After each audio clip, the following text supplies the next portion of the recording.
Ladies and gentlemen, thank you very much for attending our press conference today, particularly on such an important news day with the cabinet reshuffle and the sacking of Suella Braverman, which is interesting after her mischaracterization of very important peace marches calling for a ceasefire over the weekend.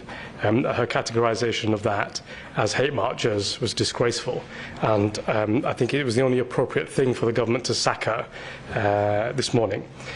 In any event, I'm Tayyab Ali, founder and director of the International Centre of Justice for Palestinians, the ICJP. I'm also a lawyer with a practice in criminal and international law at a leading London law firm. Now, this press conference today is about the loss British Palestinians have experienced in Gaza.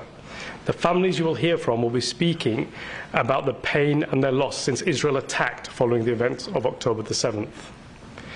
But if we are going to learn anything at all from the tragic experience of the families that are here to tell you their stories, it's important to place the events of October the 7th and since then into their context.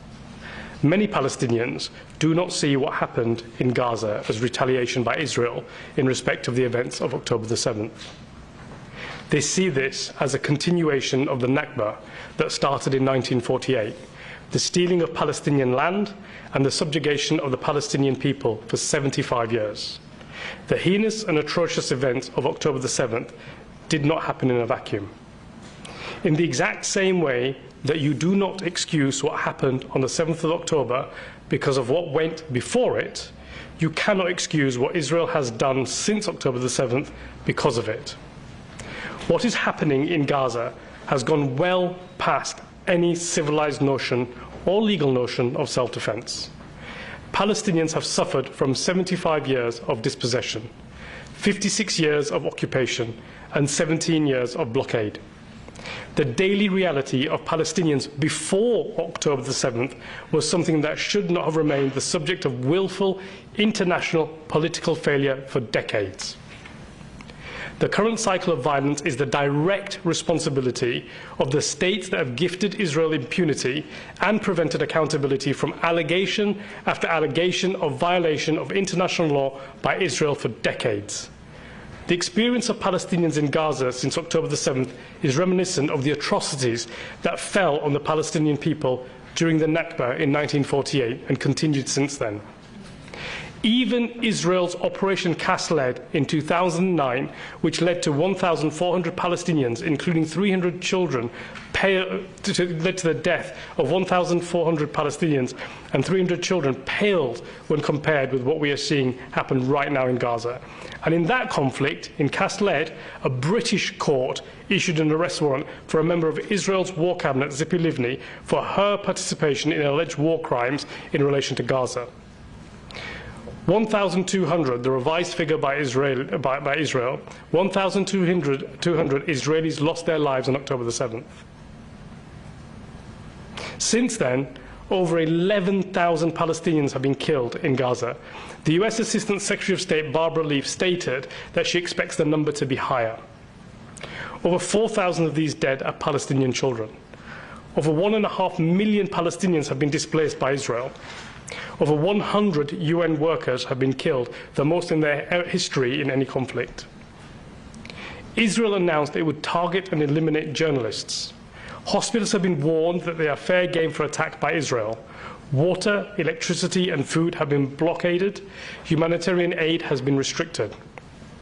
Netanyahu himself has invoked religious scripture to justify the killing of Palestinians. He stated, "You must remember what Amalek did to you," says our Holy Bible. The words of politicians mean much. They're very powerful, much more powerful than words uttered by lawyers. Now, whilst Netanyahu tried to ascribe that quote in a narrow way, it's important to understand what else the Bible says about Amalek.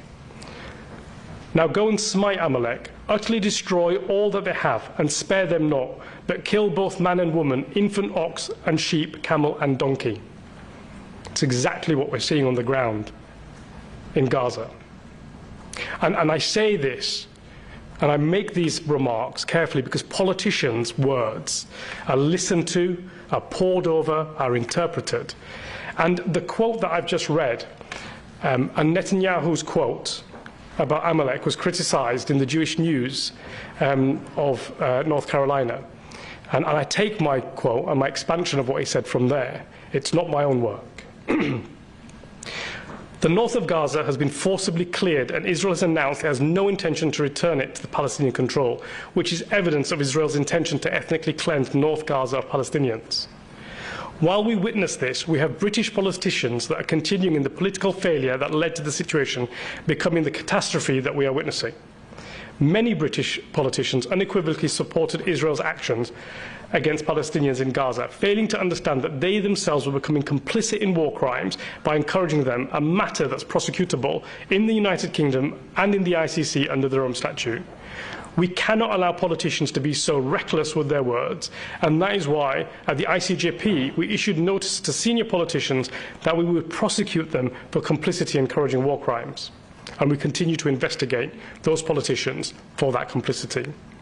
Some senior politicians appear to be resolved on supporting Israel no matter what it does when it comes to taking civilian life. Even the defence minister, if he is still the defence minister with the reshuffle, Grant Shapps, disgracefully invoked the thousands of civilians killed in Dresden in order to excuse the massive number of civilians killed in Gaza by Israel. It is an utter tragedy that the British government appoints a person as Secretary of State for Defence who is so unqualified that he does not even understand that the precise reason we created and developed international humanitarian law after Dresden and after World War II was so that what happened in World War II would not happen again. Shapps' logic is so perverse and so dangerous that it would allow Putin to justify the killing of massive numbers of civilians in Kiev to meet Russia's war aims in the Ukraine. This would clearly not be acceptable, and so why, I might ask, do we find it, or some of our politicians find it acceptable with regards to Palestinians? The ICJP is committed to its Justice for Gaza campaign, which includes collating evidence of war crimes committed by Israel and to work with Scotland Yard to ensure that those responsible for commission, preparation and support of war crimes in Gaza are brought to justice. We at the ICJP are concerned by the number of British citizens that have travelled to Israel to fight with a foreign army in a situation where they may become complicit in war crimes. It has been reported that hundreds of British citizens have joined the IDF. We at the ICJP wrote to the Foreign Office on the 3rd of November to ask for urgent clarification on whether British citizens that travel to the region to participate in the conflict will be liable to prosecution if there is evidence that they have participated in war crimes. As yet, the FCDO appears to be considering its position, literally considering its position, and has not responded to that. But we know that the position must be entirely the same as the very clear guidance that the British government issued to British citizens that intended to fight for the Ukraine against Russia. The FCDO states the Russian invasion of Ukraine is ongoing with attacks against a number of major cities. There is a real risk to life. If you travel to the Ukraine to fight or to assist others engaged in the war, your activities may amount to offences under UK legislation and you could be prosecuted on your return to the UK. We consider the failure of the SCDO to provide guidance to its citizens about the risk of participating with a foreign army where there is a clear prima facie case of war crimes to be a serious dereliction of duty. It's a clear matter of public interest for journalists like yourselves to seek the status of British citizens suspected of committing war crimes directly from the British government. Now, before you have an opportunity to hear from British Palestinians with relatives in Gaza, I'd like to introduce Yasmin Ahmed. Yasmin Ahmed is the UK Director of Human Rights Watch. She has 2 decades of experience as a public international lawyer and a human rights advocate. In her current role, she advocates for the United Kingdom's foreign and domestic policies to be consistent with human rights. Prior to Human Rights Watch, Yasmin was an executive director of the multi-award-winning human rights organisation Rights and Security International. She also worked as a public international lawyer for the UK and Australian governments and at the UN, at the International Criminal Tribunal for the former Yugoslavia, and the Serious Crimes Unit in Timor-Leste. Yasmin Ahmed. Thank you. Thank you very much, Taib, and to the ICJP for having me here today. So, first of all, what we are seeing today and what we're witnessing is serious violations of international humanitarian law and war crimes. And what we need to be very clear about is, to this day, we have seen crimes committed by Hamas on October the 7th, crimes that including attacking civilians, taking of hostages, which continue to this day. There needs to be accountability for those crimes, and they are crimes and crimes that need to be called out for what they are. But those crimes, we have been very clear at Human Rights Watch, do not justify crimes being committed.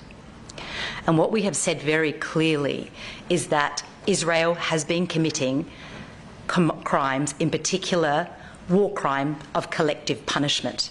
They are collectively punishing the entire population of Gaza for the unlawful acts of Hamas. And what are they doing? We know now for 1 month, over a month, they have not allowed in, other than a trickle, any food, water, electricity, fuel, and other humanitarian goods. And we know that that is possible. We know in the context of previous hostilities that humanitarian provision was allowed for, and it is not happening now other than a small trickle. What we are saying now is that after what we have seen this current weekend, we have seen significant attacks on infrastructure, on medical infrastructure, and we are very, very concerned about this. And this echoes the statements made by the Director General of the World Health Organization, who has said, regrettably, the hospital, Al-Shifa, is not functioning as a hospital anymore. This is the biggest hospital in Gaza, is no longer functioning in this current context. He has said that they have been in touch with medical professionals at the hospital who has said now for days, at least 4 days, there has been no electricity and no water. And now we also know that there is no fuel allowed in. And we know the very, very serious ramifications of no fuel being allowed into Al-Shifa. Just this morning and on the weekend, it's reported that because of this and amid Israeli airstrikes, they are going without oxygen, medical supplies and fuel to power incubators and other life-saving medical equipment. The WHO has said unequivocally that the world cannot stand silent while hospitals, which should be safe havens, are transformed into scenes of death, devastation and despair. Israel has accused Hamas of using hospitals as places that they are attacking Israel. If true, this would endanger civilians and violate the laws of war. It would not, however, give the Israeli military free rein to do anything it wanted against hospitals. And it should be clear that there should be evidence of any military use, which as HRW we don't have evidence one way or another. Hospitals have special protections under the laws of war that they only lose when they are used to commit unlawful attacks. What's more, any attacks on them can only come after due warning. Now let's be clear about a few points here. That it is on Israel, it's its liability to be able to prove that attacks have been coming from the hospital. And also, for it to use warnings, they are only lawful and compliant with international law if they can, in fact, be executed. Right now, what we know as Human Rights Watch is there is no way, there is no safe way for anyone to get out of Al-Shifa hospital. There is no way. And in any event, there are people in the hospitals, Al-Shifa and other hospitals, who cannot leave. They cannot leave because of their medical conditions, and there are doctors who are staying there to treat those patients. And nonetheless, we must be very, very clear with Israel that those individuals that stay, the patients and the doctors, remain protected under international law. International law still requires that any attack is discriminate and proportionate. But what we know in the context of Gaza is its healthcare system is absolutely collapsing. 23 out of 35 hospitals in the Gaza Strip are now shut down, amid a context where there are rising, every moment, every minute, there are rising civilian casualties. What Human Rights Watch is calling in this context is that the Israeli authorities should immediately allow fuel into Gaza via the Rafah crossing with Egypt, and should take immediate steps to reopen their commercial crossings in Gaza for humanitarian relief, as they have done in previous hostilities. They cannot deprive Gazans, 2.2 million people, of the fuel needed to power hospital generators and pump water. Willfully impeding the delivery of life-saving relief supplies is a war crime, as is collective punishment. I would like to say that again. Willful impeding the delivery of life-saving supplies is a war crime, as is collective punishment. So what is Human Rights Watch calling on the UK government and on the international community to do immediately? First of all, Israel must allow unimpeded access to humanitarian supplies. As we have said, in previous conflicts, that has been done, and it should be done by the Rafah crossing and Israel's own borders. Yes, Israel has a right to check those supplies, as they have done and continue to have done previously, but they should not stop that. Again, that is a war crime if they are being stopped. They should immediately, the UK government should immediately suspend military and any military equipment and arms that are being supplied to Israel, because of the risk of complicity in grave breaches and war crimes. We know in 2009, in the context of Gaza, the UK publicly stated that our weapons, UK-supplied licensed weapons, were used in that conflict. There is a grave, very real risk that they will be used again in this conflict, and we are saying very clearly military and arms should be immediately suspended. The UK government should take those steps. There should be accountability. We have seen Karim Khan, the prosecutor of the ICC, get up very clearly and speak at the Rafah crossing and speak subsequent to that, and say that there will be ongoing, and there are ongoing investigations in relation to the crimes that are being committed currently. We know that that investigation opened in 2021 and dates back to 2014, but it is ongoing in relation to now. We are calling on the British government to in fact support those investigations in the same way that they have supported the investigations in relation to Ukraine. Accountability is undermined when accountability is not pushed for in all circumstances where there are potentially crimes being committed. And we know there are in this context. And finally, and just picking up on what Taib said, I think it is very important to note that this is sitting against a background of over half a century of a violent occupation. that Human Rights Watch came out in 2021 and said that Israel is committing the crimes against humanity of apartheid and persecution. The blockade, the 17-year blockade of Gaza, forms part of that crime against humanity of apartheid and persecution. And what we are calling for now is that that must end, and the blockade must end, the siege must end, and that the humanitarian provision must be provided, and that international humanitarian law, as Tayyib noted, the law that was born out of the Second World War, the law that provides for us as an international community that should be applied regardless of where it is. The international community should be ensuring that international law and the norms of the international community are applied in this context. It is critical, not only for the civilians in Gaza, for the Israeli hostages that are being held by Hamas, but it is critical for the entire international community. So thank you very much.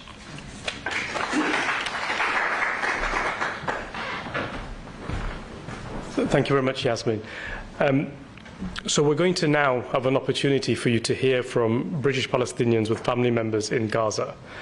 I think I should say at this point, before that, we've heard lots of voices from family members of Israelis that have been killed or been captured and are kept hostage in Gaza currently. And it's important to also hear voices of British Palestinians and also Palestinians in Gaza. Unfortunately, today I was hoping to present a recording from Professor Ghassan Abu Sitta, who, as we know, is a British citizen, British doctor, who is currently heroically assisting with, as best he can, in Gaza, directly saving lives.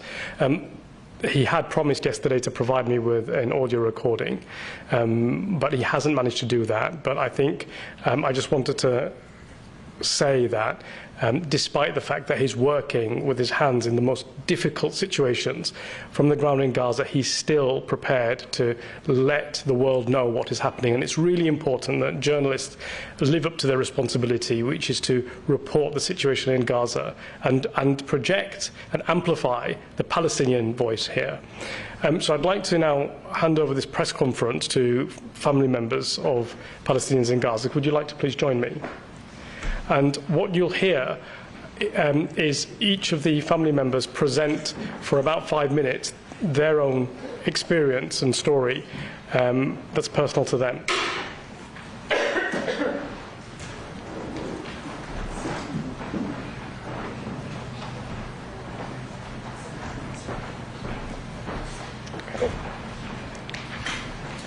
Okay, so I'm going to, because the Palestinian voice should be amplified, I'm going to hand this over to the family members, and there will be a short questions and answer session at the end of this part, and I'll come back to moderate that.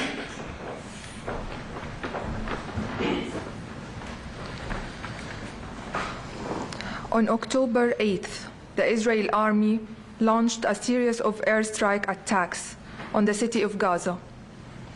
One of the missiles struck without warning my uncle Abdel Nasser Shamallah's house. He and his family were killed instantly. An unimaginable misery in my heart that no matter how hard I try, just won't go away. In this case, these missiles cruelly and suddenly ended the lives of my beloved family. They were all innocent, with hopes and dreams like everybody here. At this time, the missile struck my uncle Abdel Nasser Shamallah, who was at home with his beautiful wife Suha, their sons Ahmed, Marwan, Asad, Muhammad and Yazan, daughter-in-law Ward and her 2 sons, Abdel Nasser only 2 years, and Umar barely 2 months. All of them, one vibrant, bright family wiped out in a matter of seconds. Wet words can I even use to describe the sorrow and anguish we are all drowning in? What can I even say to try to voice our heartache at this devastating pain? In total, I have tragically lost 30 people of my family, 3 of which just this morning, back home in Gaza, Palestine.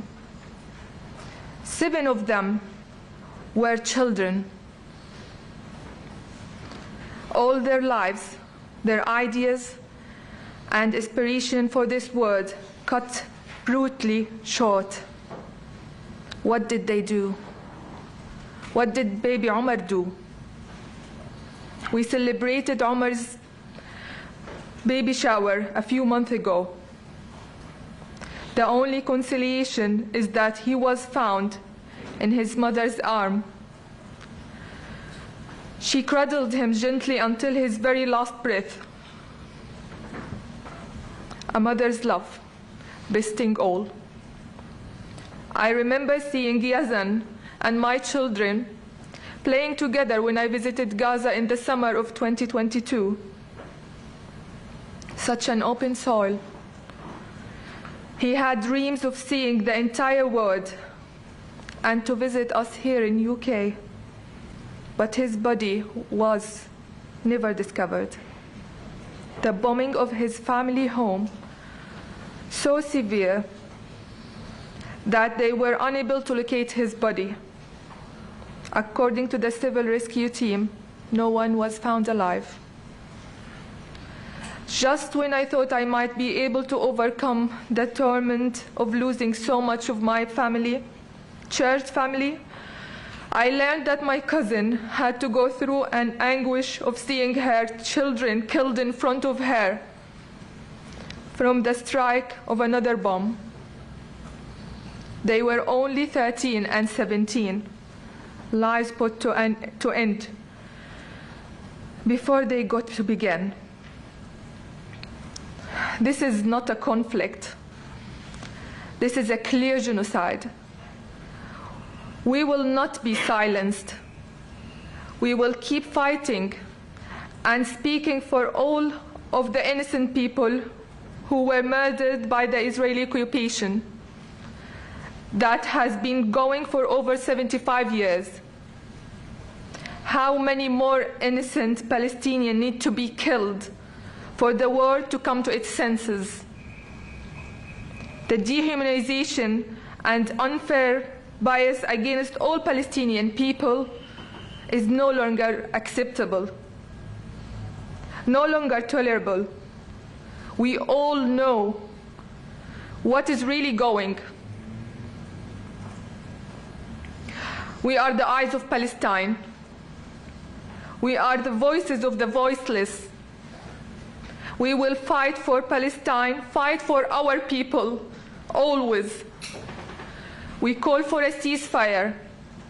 We will not let my family or anyone massacred in Palestine to die in vain. Thank you.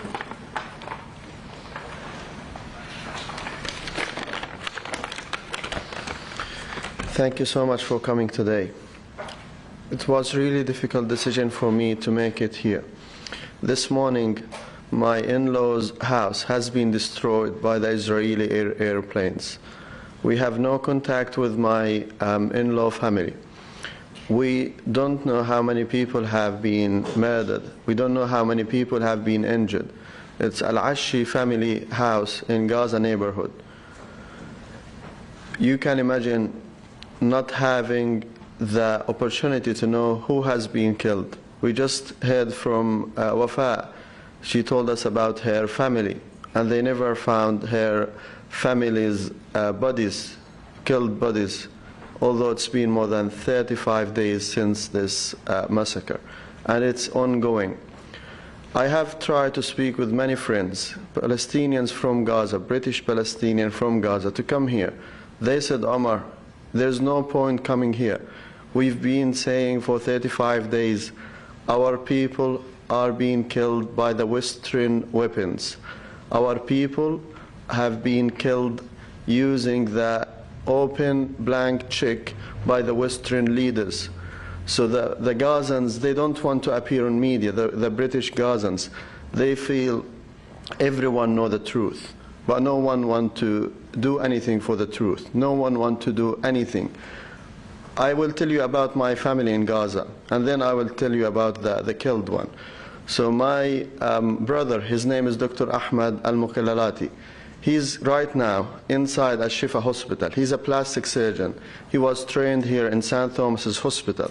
He decided to move to Gaza in February this year, just 8 months ago, to start the only and the first plastic and reconstruction surgery department at Al-Shifa hospital.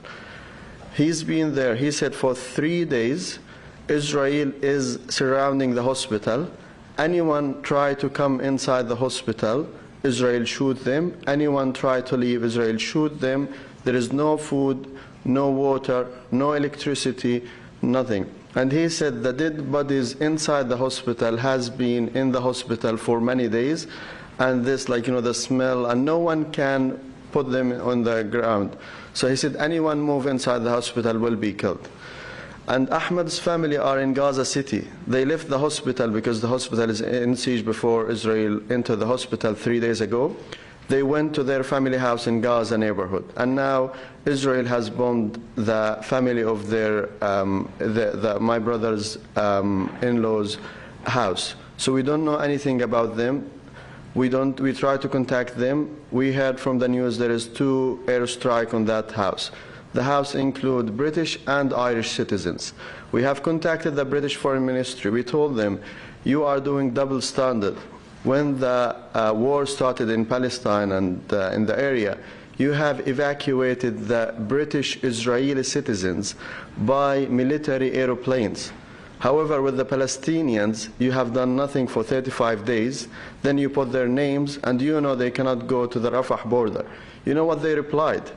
They said, for the Israelis, their airport, the commercial flight has been cancelled, and this is something new for them. But you, Gazan, you don't have an airport, and you are not used to the commercial airplane to travel to London.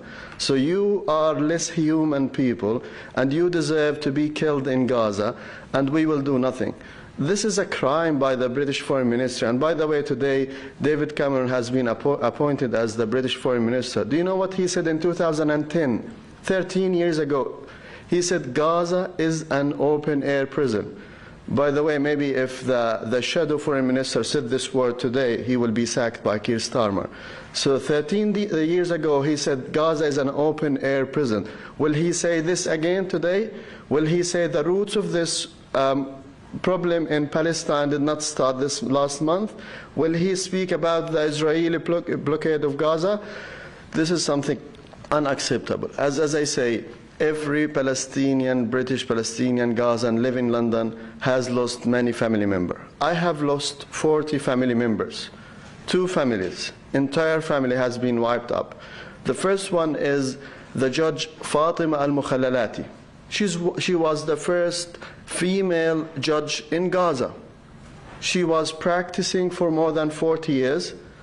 She was sleeping in her house with her husband, the judge. She was 75 years old, and her husband was 77 years old. They were sleeping in the house. Their children were with them, and their grandchildren were with them. I will read the names just because they are not numbers.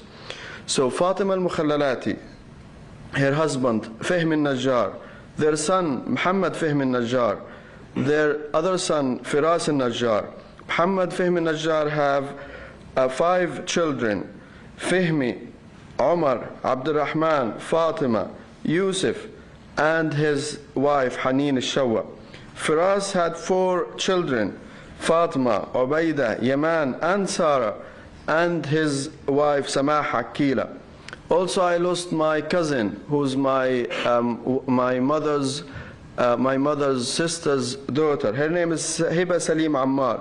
She was killed with her beautiful 3 children, Huda, Kinda, Jamil, with her husband, Jamil Abu Jalil, and his father, his mother, their in-law. Everyone was killed. These people are not just number. And if we now speak about what's happening on the ground in Gaza, the situation is very, very difficult. Israel is targeting the schools, the hospitals, the water tanks, the electricity, everything. They want Gazan people either to be killed or the Gazan people to be, like, just crying to leave Gaza. So they want to occupy this. They have said, we want to use nuclear weapons. They said these are human animals. And yesterday, one of the Israeli leaders said, we want to do the Gaza 2023 Nakba. And no one is talking anything about this. And when you see a Palestinian child raising the Palestinian flag, you see the British Home Secretary saying this is a hate crime. These double standards have to end. I'm here to speak about my family. I'm worried about my family. My family have been killed by British, German, French, American weapons, and they will be accountable. We will go to court. We know the court will not, as the media doesn't represent us, the court will not stand with us. We understand this, but we will never stop talking about Palestine. They are threatening us to defamating us, to making us invisible, to make us sacked from our jobs. We will continue speaking about our people, and the British government have to listen to the people on the streets and have to stop this war. We are calling for this war to be stopped. We want the Gazan people to have the opportunities to live equally as anyone. And we call for the British Foreign Ministry to treat the British Palestinians who are in Gaza equally as it has treated the British Israelis who live in Israel, and not say you are used to live in this horrible situation. Thank you.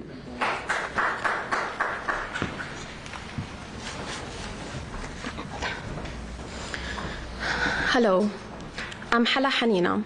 I came from Gaza to pursue my third year of PhD in sociology and politics, a few days before the beginning of this aggression. In Gaza, I witnessed 7 Israeli aggressions over Gaza since 2008. However, this is the first Israeli aggression over Gaza that I spent outside from Gaza, away from my parents, my siblings, sisters and brothers, my nieces and nephews, my beloved husband and family-in-law. On the 5th of November, Israeli occupation forced a blackout over Gaza. We outside were not able to communicate or call the people we love inside Gaza. But people inside Gaza were not able to communicate with each other internally. And the worst is that they were not able to call ambulances and civil defense if they needed any kind of help or evacuation. And the next morning, Israel allowed some communication back to Gaza. And we received the news that our beloved, dear friend, 28-year-old physician and Bright Evening alumnus, and the leader, Maysara Reyes, and his whole family were staying in their 6th-floor building in their home when the Israeli occupation targeted them with bombardment 7 p.m. Palestine time on the 5th of November. Only for being Palestinians. Maysara was under the rubble with his father, mother, 2 sisters, 3 nephews and nieces for more than 12 hours. We were very sad, however, we had to plead and appeal for help for him to be rescued along with his whole family. But the civil services were not able to reach him because they were so busy collecting and evacuating the massacred Palestinians that the Israeli occupation have been killing and bombarding in the last 12 hours when they did the blackout. Few hours later, late in the morning, the civil defense were able to reach the Maysara's house. However, they were run out of fuel. Each day, his 2 surviving brothers, the younger brother Muayyad and the married brother Muhammad, kept on going and removing the rubble using their own hands because there was no trucks, because there is no fuel to remove the rubble and the 6th floor rubble from above their parents and rescue them. On the 3rd day, where Muayyad and Muhammad, their cousin, and civil defense and other people were removing the rubble to rescue their family if they were alive, And I was making an interview with the ITV, and the ITV have sent a cameraman to a videotape with Muayyad, the younger brother of Maysara. The Israeli occupation army have bombarded the building, Maysara's brothers, again, and killed the only surviving brothers of the family, and the piles of their killed and murdered bodies was over the rubble of their home and their family. The ITV journalist was severely injured along with so many people who were also there at that time. Now Fatima, the only surviving sister, is in Europe, and she's mourning the massacre of 8 at the beginning and then 2 members of her family, all of her family that have been massacred together. Maysara Reyes is a graduate from King College London. He studied women and children health in 2019-2020, along with myself. He has just got married on the 20th of May, a few months ago. I attended their weddings. It was one of the most beautiful weddings. You could see the love shining in their eyes, him and his wife Laura. However, those beautiful lovebirds have been separated brutally by the Israeli occupation because Laura's husband, Maysara, was barbarically murdered and assassinated by the Israeli occupation. And Laura, the young bride, the achieving schooler, has become a young widow. Why? Because Israel needs to kill all the Palestinians to expand further. The day before yesterday, my friend from Mahdi family pleaded with sadness, and I quote him, "The Israeli tanks are blocking my cousin's house and hospital in Gaza City. The bombings are everywhere around them, and we lost contact with them after their hospital was bombed. Location is Mahdi Maternity Hospital," end of quotation. We appealed for help, but no one helped, and the world stood silent as it did for 75 years. However, the only one who responded and listened was the Israeli occupation. And just guess what they did 10 hours later. Again, quotation from my friend. "We've been calling for help to evacuate them as they were deliberately bombed 4 times by tanks today. Our family-run private maternity hospital has been completely bombed now. Multiple members of my family were killed, including my 2 cousins who are obstetric gynecologist consultants, senior consultants, Dr. Basil Mahdi, Dr. Raed Mahdi, with his family, including his beautiful daughter, Dr. Samira Mahdi, who is also a dentist. The hospital housed tens of pregnant women and evacuees who were sheltering in the hospital. And now all of them are either killed or severely wounded under the rubble. The ambulances cannot reach the area as tanks are nearby, and it prevents everyone from reaching there." End of quotation.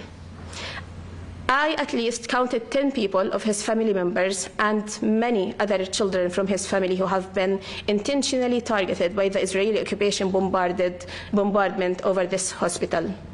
And again, the world stood shamefully silent. According to the international law and UK internal law, Israel is illegally occupying power, and Palestinians are under illegal occupation.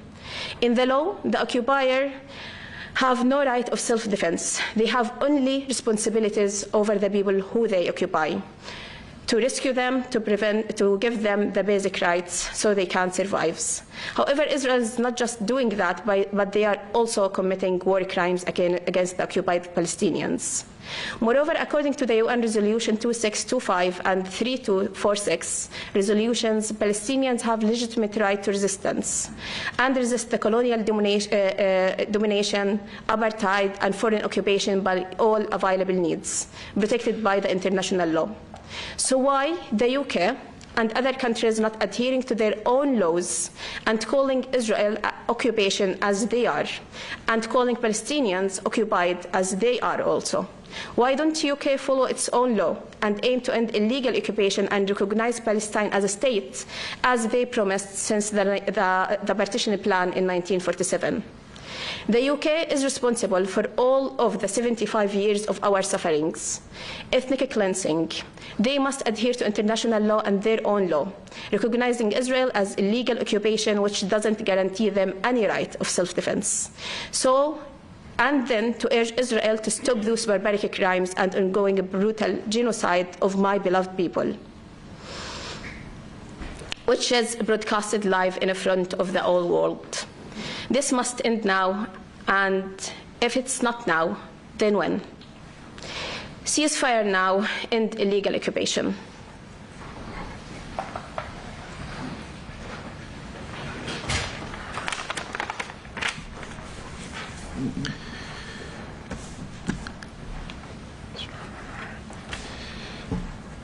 Thank you for coming, first of all.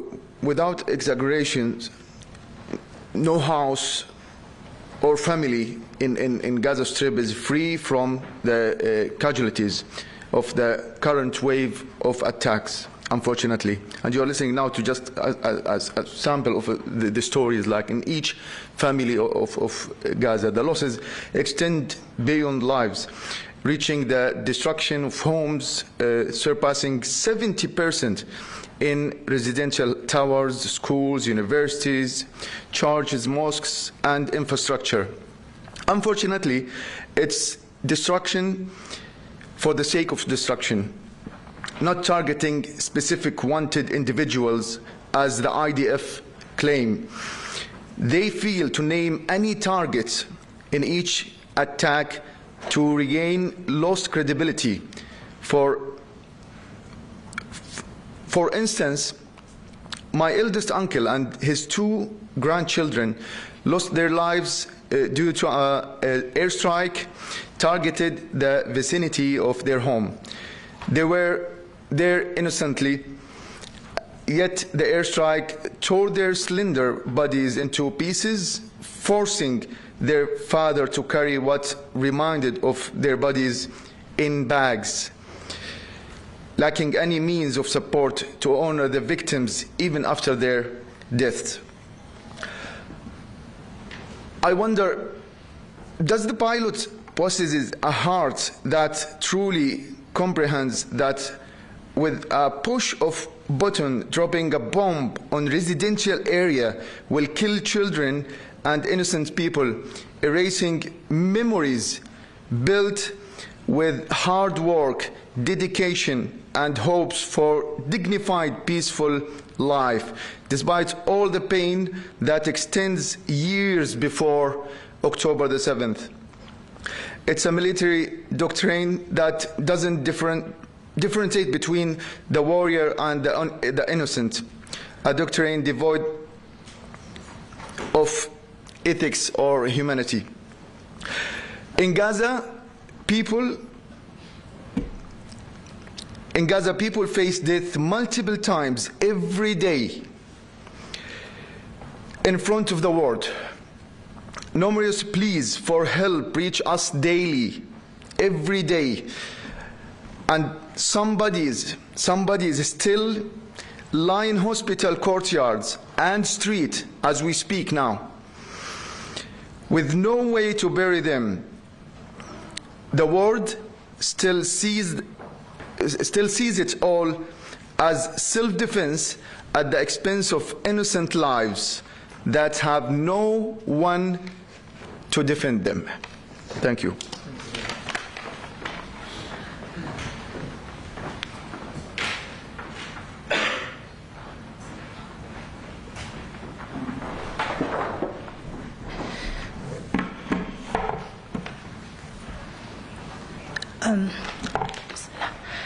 Thank you very much for giving us the opportunity here to be able to speak to you about our experiences as British Palestinians who have family in Gaza.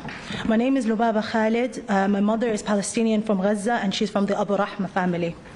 They mainly reside in the Nusayrat refugee camp in central Gaza, which is meant to be a safe zone. But we know that there is nowhere safe in Gaza. And to make matters worse, due to the lack of electricity and networks, we have found it very difficult to keep in contact with family members just to check if they're alive. As a result, I found out my great-uncle's house was bombed on the social media platform X before I could get any confirmation from my own family. In that bombing, 6 members of my family were martyred, 5 of whom were children. Children with dreams and ambitions, children who wanted to change the world with their innocence. May Allah accept them all as shuhada, martyrs. However, my mother's cousin is still under the rubble, and as they are still yet to retrieve his body. This is not unique to my family only, but for thousands of Palestinians who are yet to still be found under the rubble. But this is not the only time that I find out about a bombing of a family member's home somewhere else and not directly from family. I was listening to Al Jazeera, getting the hourly updates, to then hear from the reporter saying another residential home belonging to the Abu Rahma family has been bombed in Nusayrat refugee camp. My heart has dropped. 1,000 things went through my mind. Is it my grandparents' home, where my uncles live, and over 150 other people are residing? We messaged our family group chat. It was radio silent. No messages were being delivered. 2 hours later, my aunt replies, who lives in Khan Yunis, saying she hasn't heard anything and that we are better informed than she is. It took 21 hours for my family in Nusayrat to message and say that it was my other great-uncle's house that was bombed. And thankfully, and I'm grateful, but no one was home that day. And once again, but however, this is again the reality for many of us. We go through days not hearing from family members, having no idea where they are and if they are alive. But I have to have hope. I have to hold on to all my beautiful memories that I have in Gaza. Going to the beach, having the time of my life with my cousins. It is those memories that keep me going, and it is in itself a form of resistance, because it is that they are trying to break. And to our political leaders, you say that the loss of every civilian life is tragic. So prove it. Is it not now time for action and not just words? A ceasefire is the absolute minimum demand. But what we need is accountability, sanctions, and an end to this occupation. Thank you.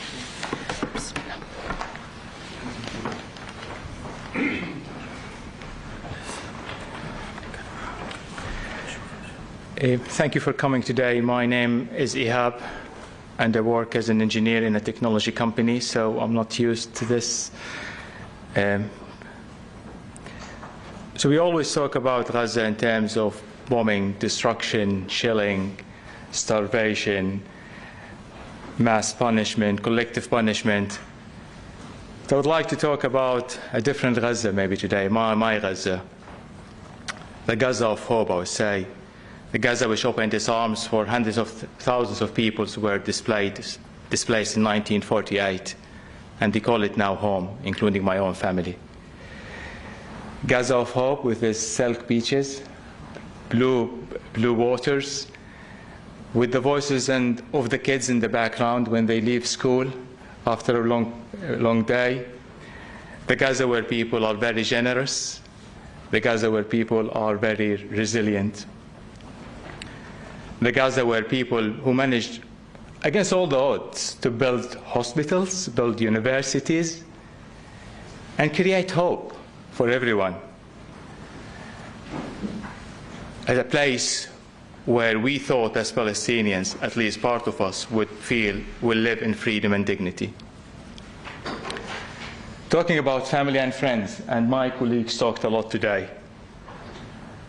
But just imagine this feeling when the first thing you do in the morning and the last thing you do in the morning is to check your mobile to see that message.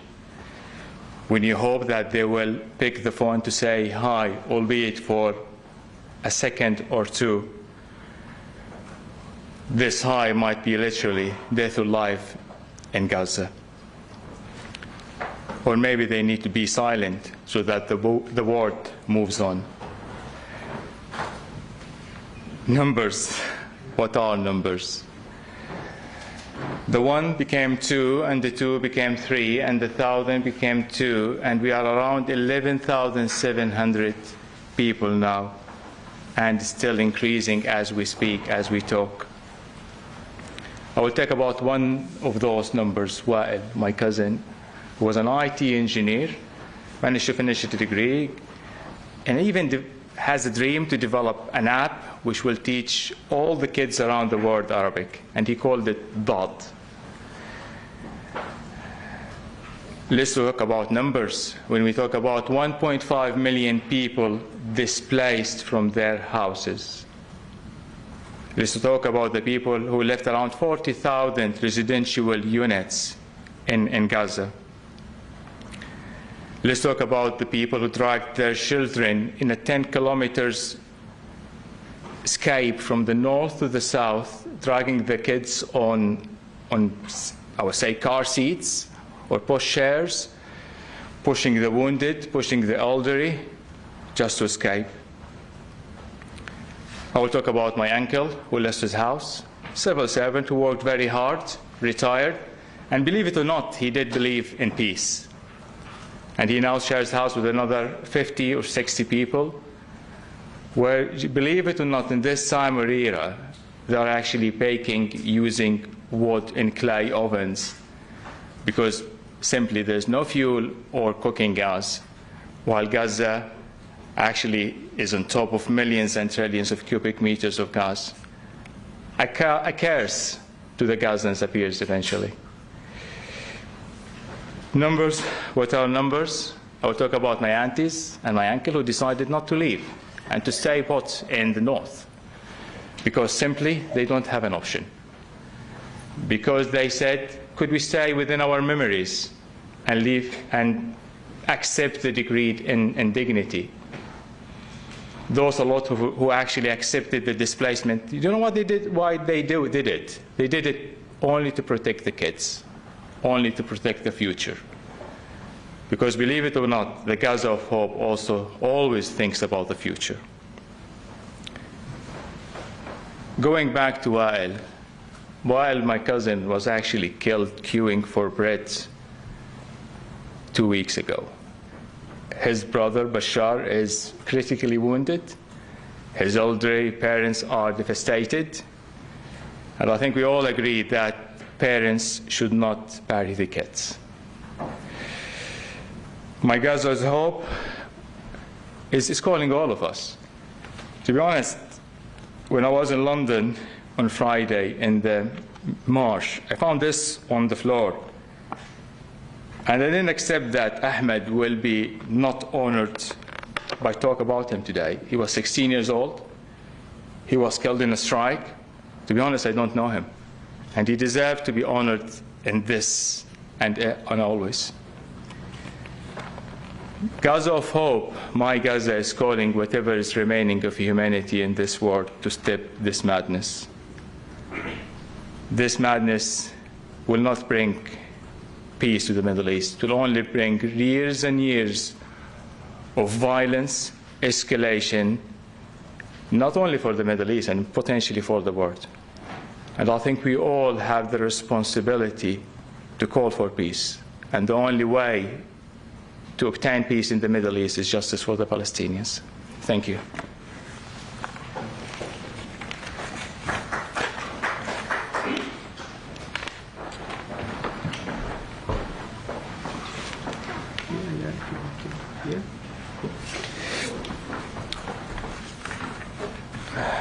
So you have to bear with me another 2-3 minutes. This is a letter addressed to the Mr. Prime Minister in the names of the families here.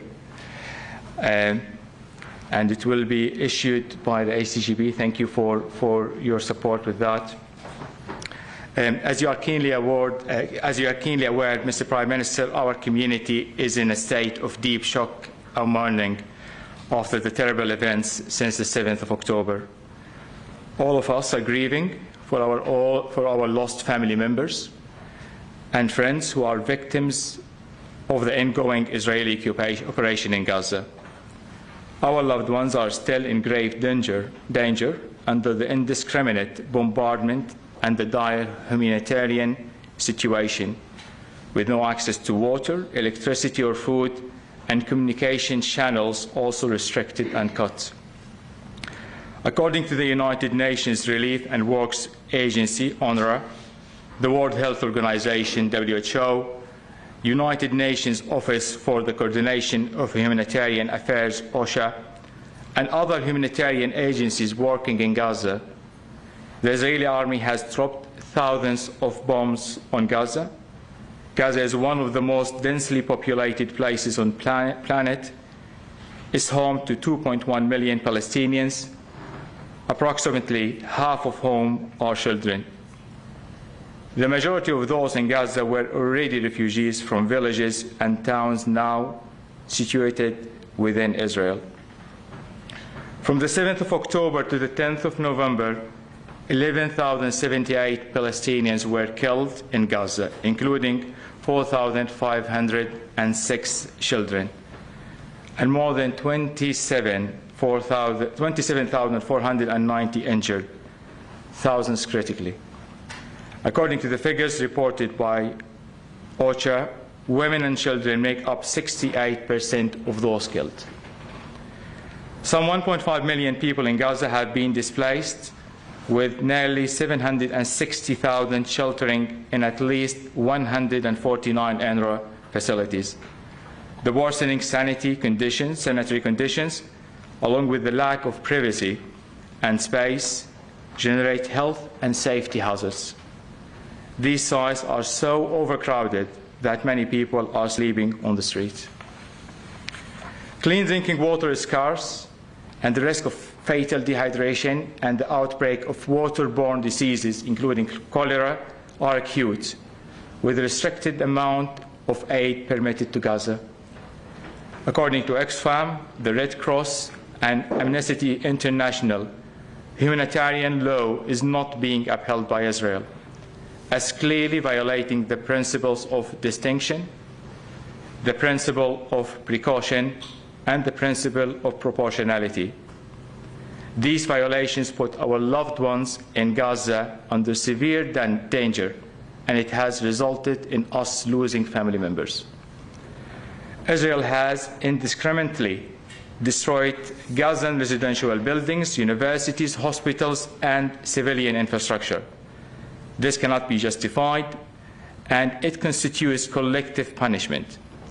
We have no evidence that these structures are used as militant bases, especially when the Israel Defense Forces warn residents to evacuate beforehand. We have been actively engaging in all possible democratic tools to ask the UK government to call for an immediate ceasefire, which has been repeatedly refused.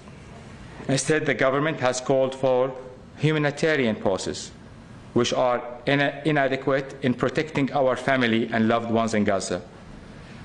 We believe the UK government's position is putting our loved ones in danger and is contributing to an unprecedented humanitarian crisis.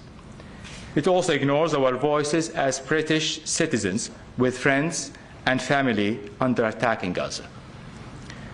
We call upon the UK government to urgently exert its influence to secure a ceasefire in Gaza and to ensure the urgent and adequate provision of food, fuel, medicine, and other humanitarian assistance to Gaza.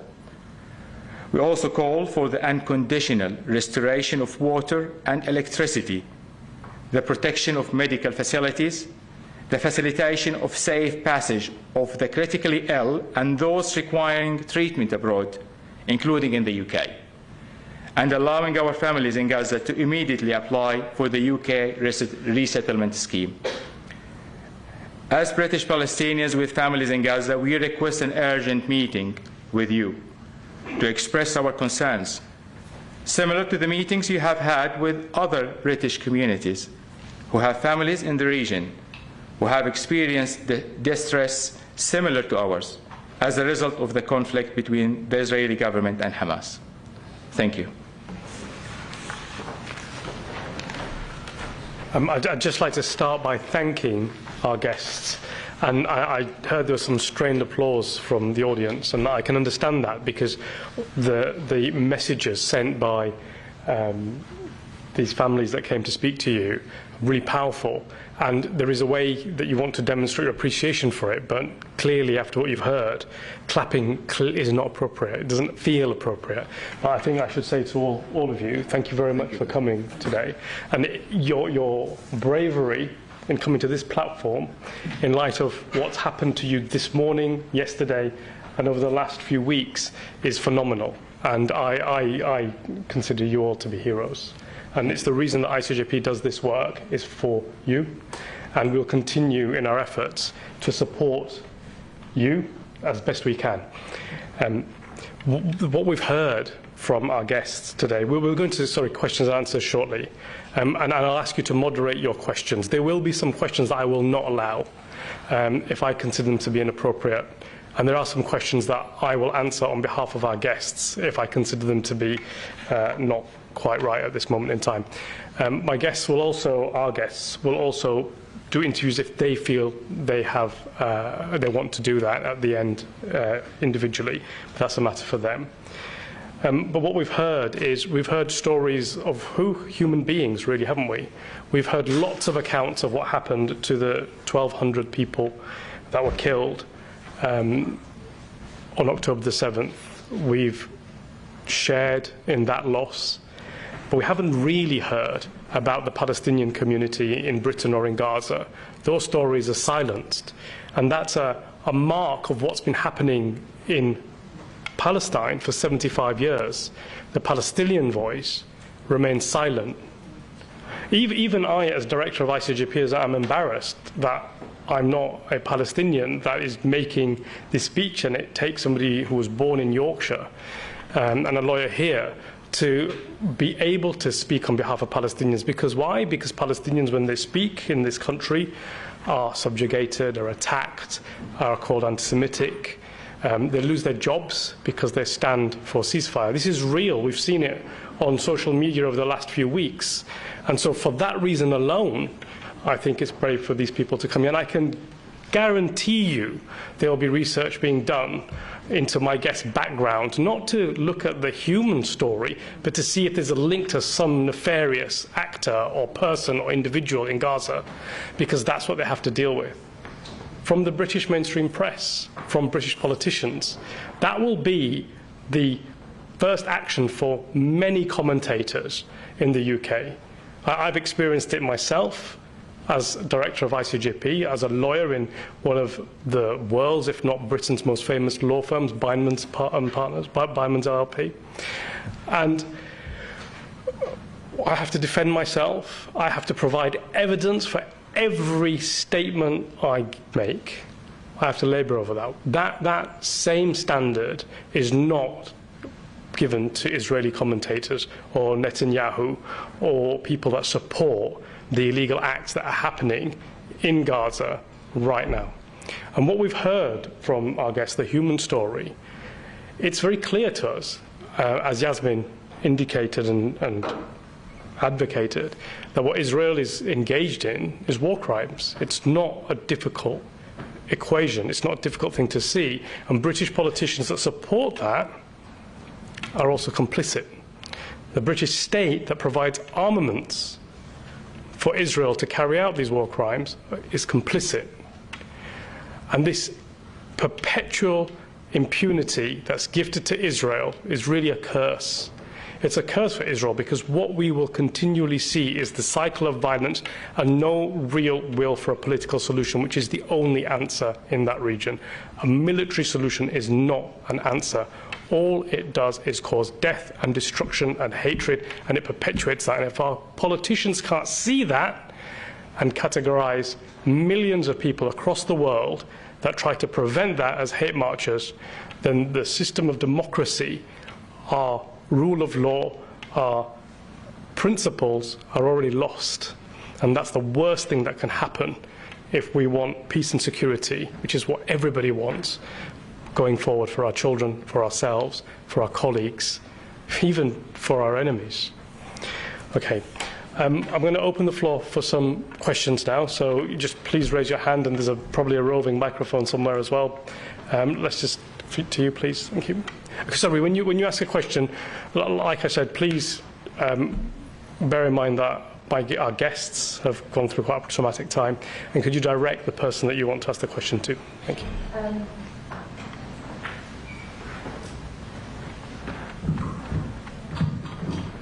Thank you so much. My name is Al-Shifa from BBC News. I'm so deeply sorry for all of your loss, and thank you so much for coming and talking to us today.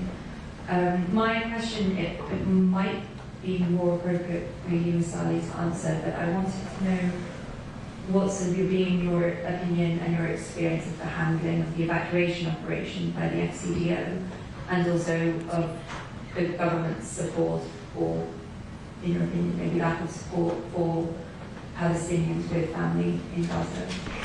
Yeah, that question's a good question, and it's sort of indicative of the double standard and two-faced approach. And it's a two-faced approach.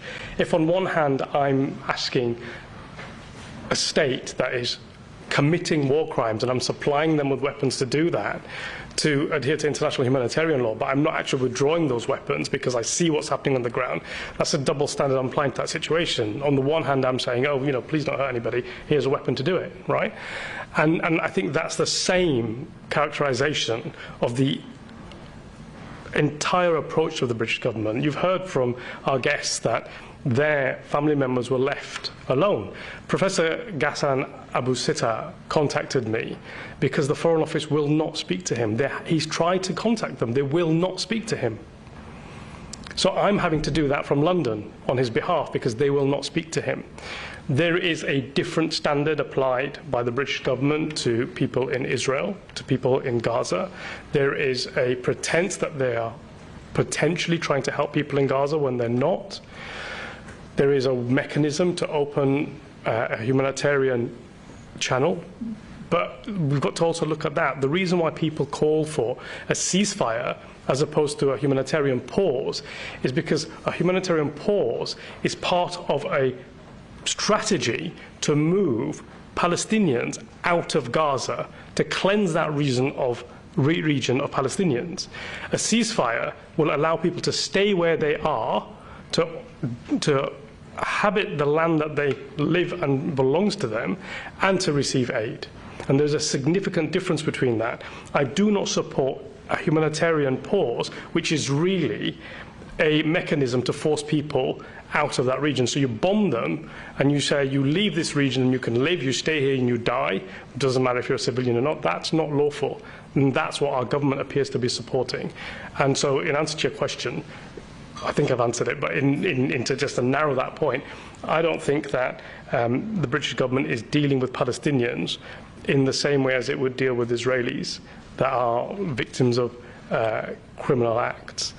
And I think, it's indicative of the British government's position that the families here have to write a letter to the Prime Minister, please can we speak to you? It's almost like they're invisible, right? I think the British government owed a duty to British Palestinians who have family members in Gaza to reach out to them and speak to them and understand their position instead of ignoring them and labelling them and the people that support them as hate marchers. Can I reply about that? Sure. So my family members are British Palestinians, and I have been contacted the British Palestinians in Gaza. They are in 3 groups. The first group, which is like my brother, his name and his family names has been on the list to travel. But they are in North Gaza, they cannot travel. I spoke with the British Foreign Minister, I told them, they are in Gaza City and they cannot move because Israel is shooting anyone. They said, we have no presence in Gaza and we cannot help you anyway. I told them, my brother's wife is pregnant, she cannot walk for 4 hours. They said, we can do nothing. We tried to speak with the International Red Cross, they said Israel did not protect the safety of our staff, so we stopped our operation in Gaza. The United Nations, all the human rights, all the international bodies have stopped. For the ones who left Gaza already, so what the British government have provided them, so if there are 8 family members, they give them 2 rooms for 2 double beds, which is only for 4 people, and the atmosphere in Egypt, so they put them in Egypt and they told them, you have to travel. They told the British Foreign Ministry that all our monies are in Gaza. Israel did not allow us to leave anyway, except just walk here. They said we can not provide you with any even loans or anything. So the third thing is about the atmosphere in Egypt. Egypt has received millions of refugees in the Sudan crisis, in many crises. Now the Egyptian people are fearing that there is 2 million Palestinian refugees are coming. So even the Palestinians who are going via the British embassy, they are not supported. The last thing, which is the horrible thing, if you are a British citizen and your wife or husband is not a British citizen, the British government is not helping you. If you are a British child and your parents are not British, the British government is not helping you anyway. And this is important why I'm saying this, because in different cases like Ukraine, the British government were allowing anyone to come on the aeroplane. So they give orders to the aeroplanes. Any Ukrainian come to any aeroplane, can go to any European or British country without any visa. The ones who are not Ukrainians, they were getting on the Polish airports or train station temporary travel documents. So we are seeing the double standard, and it's very clear. Thank you. Thank you. Any other questions? Please go ahead. As Mr. Laka from the Middle East Moment Section said, thank you first of all to ICJP and commend you for the powerful testimony you guys have given. On that, I was wondering if you have thought about having an organisation, Survivors of Gaza Genocide. I think it was such a powerful group for media like ourselves to speak to, get your testimony out there with sympathetic news agencies, not some of the mainstream ones which are quite hostile and horrible from what I've seen. So for the sympathetic news agencies to approach you and get your testimonies out there. And we know life after Gaza will not be the same in so many ways. Here in the UK, we are likely to see more draconian laws being introduced, and in efforts to strip Palestinians of citizenship, and also organizations that support the Palestinian cause being labeled as terrorists. So these laws are already being contemplated and could be introduced in the coming months and years. So I was wondering, Clive, if you can speak on whether you have seen an increase in number of Palestinians facing the prospect of having their citizenship stripped. And we've seen reports of that on social media. Have you seen that, and is your organisation, is the ICJP, working with Palestinians like that? I'll keep the answer brief for this. There has been an increased instance of what I could describe as attempts to silence the Palestinian voice. And I would include that with regards to with the Home Office sending letters, for example, to people of Palestinian heritage who are on visas, where the Home Office has indicated that because of public statements they've made, they feel they're not conducive to the public good in the UK now, and have indicated that they're thinking about or intend to revoke their visas, for example. So that's already happened. That happened quite early on. With regards to citizenship stripping, I haven't seen that happen yet, but within what I've seen in social media, there is clearly a concerted effort to try to marginalise and silence the Palestinian voice, which is the main reason why we decided to hold this event today, to amplify the Palestinian voice. Gentleman at the back. Thank you very much. My name is Nasara. I'm also a British Palestinian. I was supposed to be on the stage today, but due to some circumstances, I don't think I'm emotionally able to stand there. As appeared in news yesterday from my family, they were under severe bombardment by Israel. They targeted an area in Gaza, and my family left last minute in the middle of night under the artillery shelling. Snipers, and they kept running and they bombed our home. It's been completely destroyed, about 88-story building. It's just been completely bombed just within seconds, and my family made it last minute. So I'm just fearing for the safety. I can just stand in there and share my views. I've also lost family members, my wife, my brother-in-law, 3 children, who also been murdered. Israel bombed their houses when they were sleeping. And ironically, the Israeli Defense Forces said on Twitter they targeted Hamas members and they were children. This is one of the lies. Everything Israel bombs is always Hamas base. At the end of time, when you look into it, you just find it mosques, churches, buildings, homes, civilians, people just living safely in their homes. I just want to make a comment on the humanitarian post. I was in touch with my MP a few weeks ago, and he mentioned that, and he was happy about mentioning that. The moment he just mentioned it, it's like, sorry, look, there could be somehow something about humanitarian post, people now discussing it. And I told him, look, you know what came out to my mind when I hit the humanitarian post? That instead of killing my family now, we're going to kill them after a week. This is exactly what humanitarian post is. Why would you just delay the killing of our families? Humanitarian pause is nonsense, and now actually we're just seeing it, because my family has to flee to the south when they bombed our home. Kids, about 25 people were in our flat, and they had to run in the middle of the night under heavy bombardment, all the entire neighborhood, and they barely made it to the south. And they made it to the south through the what's called the 3 or 4 hours hose Israel do, so they allow a corridor of people. So they stopped killing you for 4 hours to allow you to go. And on the way, I was speaking to my dad in the morning, and he told me he's seen hundreds of bodies, decomposed bodies, on the road, children, women, men, and no one is able to save them.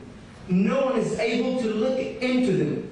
You need to walk, you need to hold your ID card up high, with a white flag, absolute humiliation, and you can see the soldiers firing in the air, terrifying entire children in front of the very eyes of the so-called civilized world.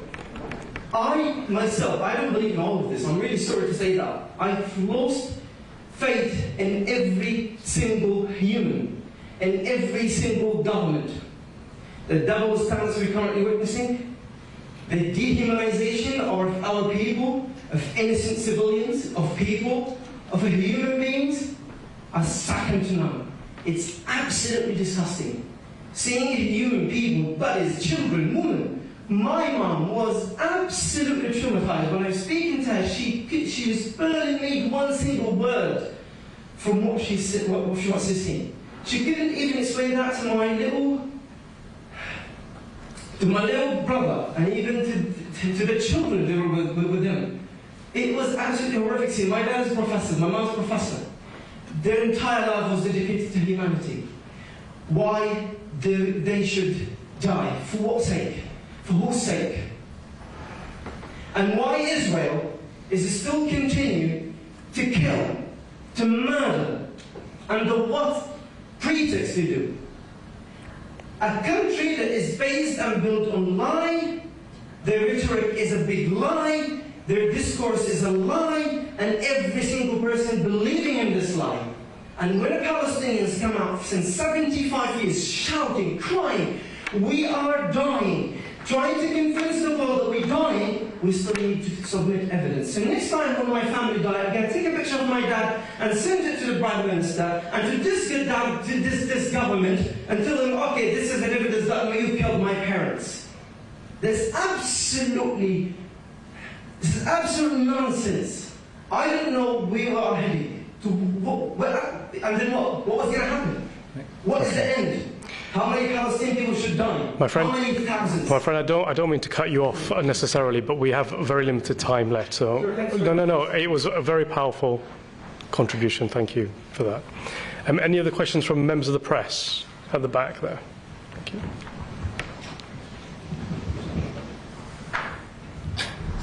Sohaib Jabal from Al-Arab in UK. My question is, what is the next step of the ICJP for helping the bereaved families and the Palestinian families? And also, you said for a while about the evidence, and as my colleague said for a while also, it's very clear the evidence is a lot of evidence, and it's very clear. So what's the next step also in bringing the perpetrators to the justice? Thank you. There is a difference between evidence and knowledge, frankly. And so we know what's happening, we can see what's happening, and we can advocate about that, as Yasmin has done, and say this is what's happening on the ground. In order for action and accountability to occur, unfortunately, it's painstaking, it's time-consuming, and it's resource-heavy. So what we are doing at ICJP is we have an investigation department where we are investigating suspects in the Israeli government, commentators in Israel, British politicians and politicians around the globe that have contributed to the war crimes in Israel, Gaza. And we are collating painstakingly that evidence to a criminal standard, a British criminal standard. What we intend to do with that file, some files are almost ready now. We intend to provide that evidence to Scotland Yard, who we think has demonstrated the last few days is an independent actor in regards to this conflict, in terms of not bowing to government pressure to ban a massive peace march. I do have faith in the police in the UK. I know lots of police officers on a professional basis. They will, I hope, investigate the evidence that we provide to them. I hope they will take steps to meet the United Kingdom's obligations under their own statute, of which we are a signatory and we have enshrined in domestic law, as we have done with the Geneva Conventions.